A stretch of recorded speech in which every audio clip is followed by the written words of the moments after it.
दोस्तों सोचिए, अगर भारत को ऐसी ताकत मिल जाए कि वो दुश्मन के इलाकों में सैकड़ों किलोमीटर अंदर बैठे टारगेट को बिना अपनी सीमा पार किए ही तबाह कर दे, तो क्या होगा। यही कहानी है भारतीय वायुसेना के एक ऐसे बड़े कदम की जो आने वाले समय में युद्ध का पूरा खेल बदल सकता है। आज हम बात कर रहे हैं इजराइल की बेहद खतरनाक और हाईटेक रॉक्स मिसाइल की, जिसे भारत हासिल करने जा रहा है। और यकीन मानिए, ये कोई साधारण मिसाइल नहीं है, ये गेम चेंजर है। दोस्तों, इस वीडियो में हम इस कहानी को विस्तार से समझते हैं। भारतीय वायुसेना लगातार अपनी ताकत को अपग्रेड कर रही है, क्योंकि आज का युद्ध सिर्फ बंदूक और टैंकों से नहीं बल्कि टेक्नोलॉजी और सटीकता से जीता जाता है। और इसी जरूरत को ध्यान में रखते हुए भारत अब इजराइल से रॉक्स मिसाइल खरीदने की तैयारी में है। ये मिसाइल खासतौर पर लंबी दूरी से दुश्मन के सबसे अहम ठिकानों को खत्म करने के लिए बनाई जाती हैं। अब आप सोच रहे होंगे कि इसमें ऐसा क्या है, तो ध्यान से समझिए।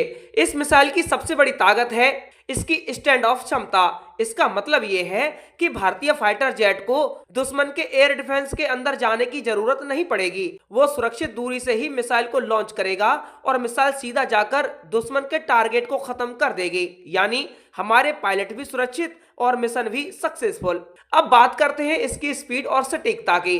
रॉक्स मिसाइल सुपरसोनिक स्पीड से उड़ती है, यानी आवाज की रफ्तार से भी तेज। और इसकी सटीकता इतनी खतरनाक है कि यह अपने टारगेट को लगभग कुछ ही मीटर की गलती के भीतर हिट कर सकती है। अब आप सोचिए, अगर दुश्मन का कोई बंकर, कमांड सेंटर या एयरबेस है तो ये मिसाइल सीधे उसी को निशाना बनाएगी, आसपास की जगह नहीं, सिर्फ टारगेट खत्म करेगी। और सबसे बड़ी बात, आजकल के युद्ध में जीपीएस जैमिंग बहुत आम हो गई है, यानी दुश्मन आपके हथियारों को रास्ता भटकाने की कोशिश करता है। लेकिन रॉक्स मिसाइल इतनी स्मार्ट है कि अगर जीपीएस काम न करे तब भी ये मिसाइल अपने इलेक्ट्रो ऑप्टिकल सिस्टम से टारगेट को पहचानकर उसे खत्म कर सकती है। यानी इसे रोकना बेहद मुश्किल है।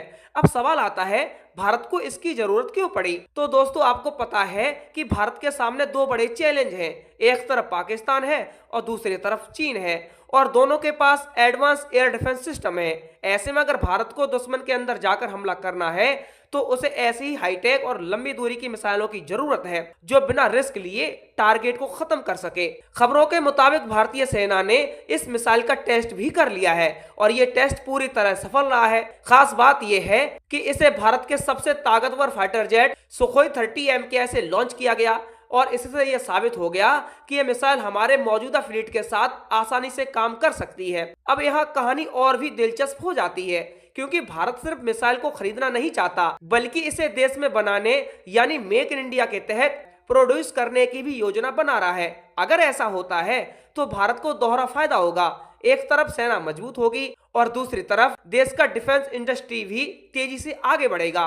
भारत और इजराइल के रिश्ते पहले से ही काफी मजबूत हैं। दोनों देश मिलकर कई बड़े डिफेंस प्रोजेक्ट्स पर काम कर रहे हैं। इजराइल ने भारत को पहले भी कई एडवांस टेक्नोलॉजी दी है और अब रॉक्स मिसाइल इस पार्टनरशिप को और मजबूत करने वाली है। अगर इसे युद्ध के नजरिए से देखें तो यह मिसाइल भारत को डीप स्ट्राइक कैपेबिलिटी देती है, यानी अगर युद्ध होता है तो भारत दुश्मन के इलाके में काफी अंदर तक जाकर उसके सबसे अहम ठिकानों को खत्म कर सकता है, जैसे कि airbase, radar station, command centre या मिसाइल साइट्स। और एक और खतरनाक बात, ये मिसाइल मजबूत बंकर को भी तोड़ सकती है, यानी अगर दुश्मन ने अपने हथियार जमीन के अंदर छिपा रखे हैं तब भी ये मिसाइल उन्हें ढूंढकर खत्म कर सकती है। अब जरा सोचिए, अगर भारत के पास ऐसी सैकड़ों मिसाइलें आ जाती हैं तो युद्ध की स्थिति में क्या होगा।